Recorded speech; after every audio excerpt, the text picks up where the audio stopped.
everybody, and welcome back once again inside the headset. We're at week 11, game 10 here in Region 4, 6A in the state of Tennessee. I'm on the campus of Blackman High School. It is Tuesday. We do appreciate Coach Chandler Tygard jumping in and helping us adjust our schedule a little bit. I've got site walks on Thursday, so we're glad to have here on the final show, because we do not do shows during the playoffs. We like to end on a good note. But I've got with me the head coach of the Blackman Blaze, head coach Chandler Tygard. How you doing today, Coach? I'm good, Stuart.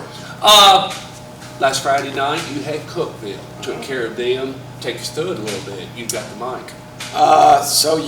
We had a good first half. Varsity played the first half. We had 490 total yards to their 60. So we had a good. And how did you feel like execution? Pretty good for the most part in the first half, especially. We set some records, so that was neat. So Jack Reisner passed Juwan Jennings for the most completions, yards, and touchdowns in a single season in school history. Okay. So that's kind of neat. So now between last year and this year, Jack and Peyton, actually, they own every single passing record in the school. So that part was pretty cool for single season stuff. We got to go back and check the careers and all that, but that was neat. And so they announced that at the end of the first quarter for Jack, and our whole team's really excited for him. Yeah. He's just, trying to play it off and go back to work. And well, they're a part of it. He's not throwing to the air. He is throwing to receivers. They're just as much a part of it as well as the linemen. Well, it's a lot of credit to him. The linemen were really excited for him. And the linemen go over to his house every Thursday, and he feeds them. And so they've got a really special bond. And then Justin Brown had another, he went over 200 yards and 3 touchdowns in the first half. The Mississippi State commitment. Yes, Justin had a good night. Campbell Lee and Ben Marshall both caught a bunch of passes. Ben went over 100 yards. So it was a good offensive showing. We went really fast up and down the field, scored every time we touched the ball in the first half. And in the second half, was running clock, and he went pretty quick. Penalties, you feel like? Yeah, we're good. Yeah, you good there. No injuries, no nothing. Just play Blackman Blaze football. Yeah. Now we get to this week. Of course, we know our next opponent and everything. I talked to Coach Gutt yesterday and everything, and I asked him, what do you? And I asked him, and it maybe it tipped off of the question, but what do you think about this team, the 2022 team? What makes it a little bit different than last year's team? Take the COVID out of it. But is it just that they're much better gelled? They understand the offense. What do you think is the biggest difference between last year's team when you first got them and this year's team? So the biggest thing is just our group of senior leadership. So you've got Jack and Justin and Ben Marshall and all these seniors who have been putting in all the work from the Monday after the Siegel game. So it would be a year from next Monday. Okay. Because we didn't make the playoffs last year, so we went 5-5, didn't make the playoffs, and we literally had one of the hardest workouts we've ever had here that Monday, right after the season. I remember that. It was cold. Yeah, it was cold. They've been getting it ever since that moment, and so they've worked a long time for a lot of work. I think that was an early morning workout, if I'm not mistaken. Yeah, so we started before school. Yeah, I think Monday, that was. We took up equipment as soon as we got off the bus from Siegel after a big win to finish on a win last season, but they put in a lot of work. And so they kind of run the team. We've got great senior leadership, so that's been the difference between this year and last year. Obviously, year 2 in the offense helps a lot. Defensively, though, we've improved a lot. Even though we've replaced almost everybody on that defense from last year to this year, you've seen them get better over the course of the season. So our points per game is down. Our yards per game is way down. We've gotten 8 onside kicks back this year, so that helps too. So that's 8 takeaways from the other team. So overall, though, we've just been playing a lot better.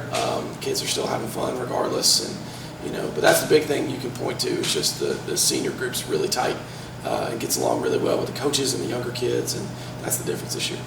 So we come to that moment. You're at game 10, week 11. Your next opponent, you just mentioned them, Siegel, and big game, and it's a region opponent. And when you look at Siegel right now at week 10, and you've got the last 2 games, what do you like about Siegel?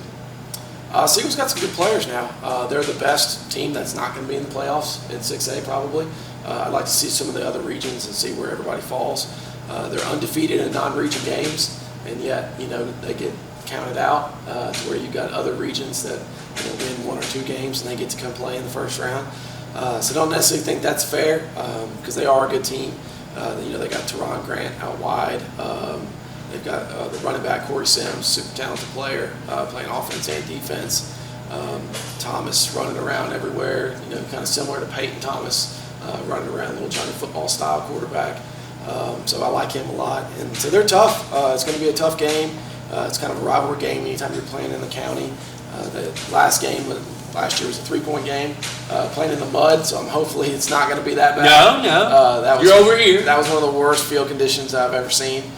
So we're playing in the mud over there last year. So we're on turf this year. You went to the Riverdale Blackman game. Yeah, not that one. No, that one. Yeah, I've seen the video on that one. I'm just teasing. But no, I mean the field was rough last year, but we still did well offensively. And this year playing on turf, and it's senior night for all these kids, and it's going to be a special night. It makes us a little sad because you see all these guys that we're so close to over the 2 years.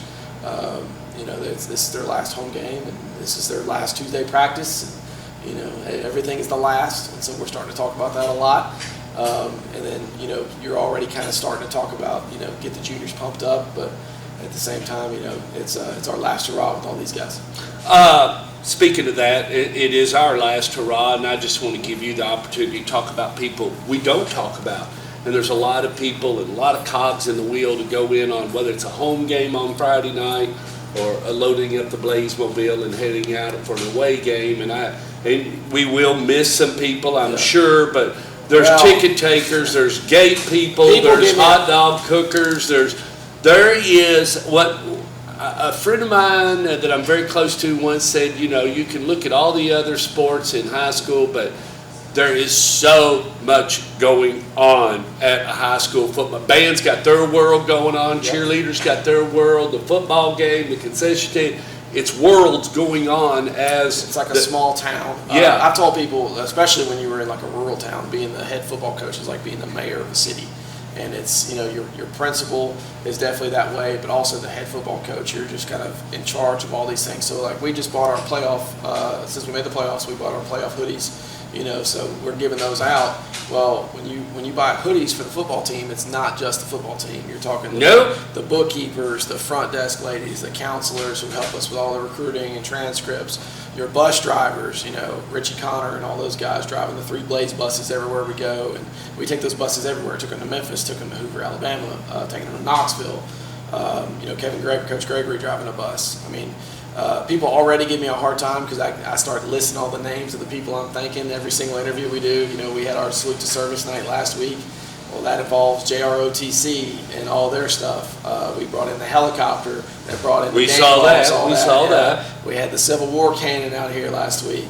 You've got the National Guard and all their stuff, and we've got a really good relationship with them. Fire department. Yeah, we go do all of our pregame meals at the fire hall. And so how cool they've been to when you pull up and you see the fire trucks and they've got the Blackman flags on the back and the big football magnets on the fire trucks, and to have all those guys in the end zone during the game is really neat. There's just so many people because this thing is a big old huge organization and community, and you just see like everybody comes out for the games. And our teachers sit in that end zone now. We kind of started that from the first game, and that stayed to where the teachers kind of claim that part of the end zone. All the coaches and their families claim this part of the end zone. You've got the student section with the flame machines, and Coach Brewer, the dance team instructors, running the flame machines in front of the dance team. Then you got the largest cheerleading section I've ever seen. You got the giant banner for game day. It's just so much that goes into it, and that's what makes this place special, though, is just all those people I'm listing, you're talking about, 100 people outside of football, pregame meals and booster club parents. And when we do our banquet, it is basically a thank you-a-thon, the whole time. And we're giving out all these different things for banquet gifts and thanks. And it takes a village for sure. So it's special when you get to the end of the season and we do like our banquet slideshow and you see all that, just all the stuff we've done. From running Tygard Hill in the summer to the Blaze drills at 6:30 in the morning, and it's a long year and it goes year round, and then there's just so many people. But it's a really cool spot, and to have such a good year this year compared to what we've been doing in the past has been good. Last year we said it was like year 0, and this year's kind of like year 1. So we finally got all the tackle dummies we need. We're starting to get all the equipment we need. We're about to invest big time in the weight room because we're running out of weights.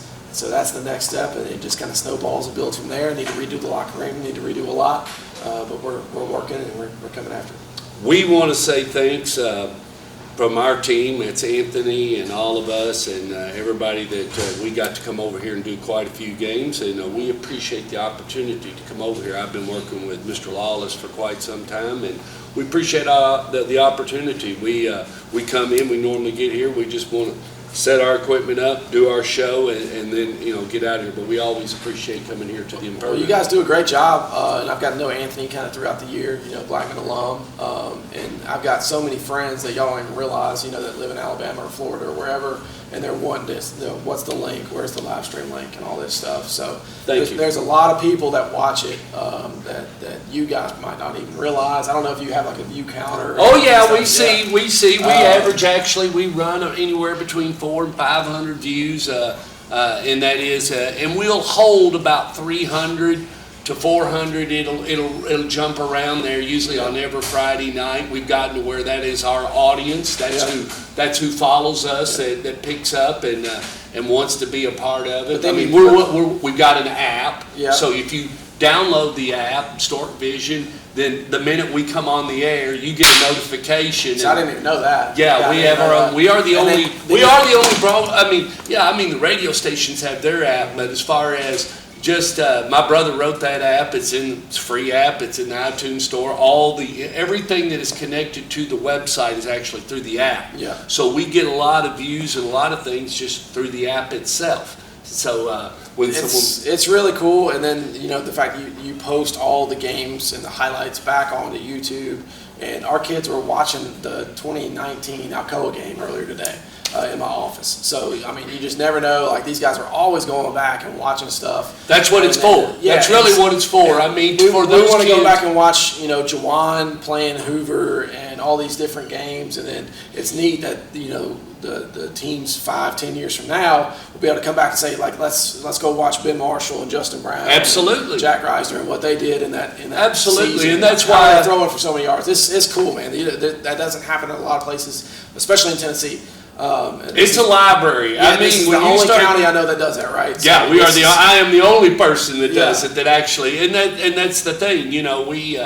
I strive to do it, and most all the highlights are the same way. A lot of patronage in the beginning, and then we've added Dean Fox, and just having the stats. I mean numbers, the ability to have the numbers to keep up, because we're calling the game and certain things that we add, and keeping up. Like last Friday night, we changed one thing. We were getting scores basically through the screenshots. So my phone goes off the entire broadcast. You can hear it in the background. Well, we stopped that last Friday. We just run Google Drive. And I can literally see my brother typing in as everything's changing. Now, it wears on the battery. You got to have a full battery on your phone. But other than that, I liked it because I can just glance down and see his icon moving and then he would type something all of a sudden. So we may try to get Dean to go to stats in that some form of fashion on a Google Drive, so that we can just pull them up at any time. We can see, and we don't. But we do like pinging him in the broadcast saying, fetch it, get it to us, So that's cool. He's in the space capsule. Wherever I think he's somewhere up in Kentucky, is what I figured. No, he is actually right outside of Maryville. Okay, I didn't believe that. I didn't know where he was. From Otterbein College, home of the Cardinals. But actually, he came to us through Tom Krager. Okay. Tom Krager. Dean had ended his stats. He was writing and doing some stuff. He has a journalism, and he's artistic, and was doing some stuff. And he taught graphics over at MTSU. And he was kind of shifting around, and Tom handed him to us. And when we got it, we were trying to figure out how he would get these stats to us. And we've worked it all out. We have a great system, and we enjoy him and have him on the. And Anthony has just been superstar because we let him do play-by-play lost my camera person, Lost so you I halfway shifted back. through, yeah. Yeah, and that's been kind of a relearning experience because Right. I'm the one that started all this thing. Yeah. So I'm the only one that knows how to. So it is. But other than that, and then also being on our show. We appreciate you being on the show. You ask, this person on the show, that person on the show. I have a relationship with all you guys, Yeah. and I've always had a relationship with Blackman High School. And so when we started doing the three core schools, when I left Blackman, I started just taking the show and actually just doing the three. Then we added a few more, and then the ability to do a call-in show kind of type deal, car wash deal on Wednesday nights, and bring everybody in. And it really worked well during COVID. Yeah. We go back to COVID, and not the ability to be able to get around and do what we wanted to do. Right. Considering the circumstances, that filled in just great for that moment, and it was a patch. But it did its job. Well, it's cool. I mean, we did the weekly coaches show at a previous stop, so it's kind of similar to that. But now it's really fun because we get to go watch, all the coaches in the county and see what everybody's saying, and you always ask the hard questions, and so we'll see what they try to say something in there. So it's neat. It gets everybody to watch it. Our kids watch every show. They watch my interview. They watch all the other coaches. So it's I don't know any other place that does it. So it's really cool. So without you guys doing that, if we didn't do it, we wouldn't really be on top of what we're doing. It is a vital cog in the wheel to talk to each one of the coaches, especially here in Region 4, and especially. Well, it's cool, and it makes this region a big deal. And so when you after the season and we all go out and we're at the coaches conventions and all that, that's all everybody talks about is you're in the Rutherford County region, you're in Rutherford County football, and without Stork and all this, it's just so much bigger here, and it means more here than in basically any other region I've been at. So it's awesome, man. I appreciate you doing all this. Well, and what really makes it fun is when we'll see a kid and we'll run into him and he'll say, "Man, I've been waiting to be a highlight on Stork Vision for," what I mean? We are blown away by the action we see on Friday night. Your club puts on a heck of a show, and as well as all the Blaze people here at Blackman High School, we thank you enough. Is there anything we missed or anything you'd like to say in closing here on this final show? I don't think so, man. It's playoff time, so we've got one more region game, and hopefully we want to end it on a good note. I might see you. You never know. I kind of know where NFHS will assign me, and that's usually where they'll put me. They'll put us over to Oakland, and because they're not NFHS, so they want that, and they normally just call me and say, "Can you go to Oakland?" And that's normally where they assign us, and then we just wait and see who comes in front of us. Okay, so that's how it works. Yeah. Okay. So I wondered how the playoffs worked with all that. Yeah. Well, it's just I don't know. We got in touch with them, and we used to buy it, and it's expensive. I will tell you, it is not cheap. And I was kind of thinking the other day, I kind of wish, looking at it, that maybe the city would buy it. Right. And then I could run that link through the city's cable TV, and then it would be available, and I could force feed cool. it, Yeah. and then that way we would be on the air, and then it would be sponsored by the city. Not to break what NFHS is trying to do, but to do something different that maybe not be me, but our city can afford it. Right. I mean, it can pay the TSS AA, and it could be sponsored by the city of Murfreesboro. If that's what they wanted to do. I did think about that the other day, and I don't know. Maybe we try to. We go to them next year, and I give them my feed each and every time on Friday night. If I can find out who to give it to, it's just a simple RTMP, what we call a push broadcast. So I know how to they know what they're looking for, and I can show them how I set my stuff up. And I would love for that to happen, actually, is for our game to go to the Murfreesboro channel every Friday night. We sync up with them, and that way we could just spread it. Some people may say, well, but I still think we've got excellent crowds, and the people that really want to see this action, and it's nothing like seeing it live. And it's, there's nothing like watching it live. I call the game through the screen Yeah. But what I really want to do is stand up and watch it live because, but you can't see the numbers. Right. So yeah, that's the only problem is. But other than that, like I said, anything else we failed? No, it's been an awesome year, man. Appreciate you guys coming out. We've had y'all a couple times, and then the interviews every week and making it work and coming inside and outside in different days. That's been neat.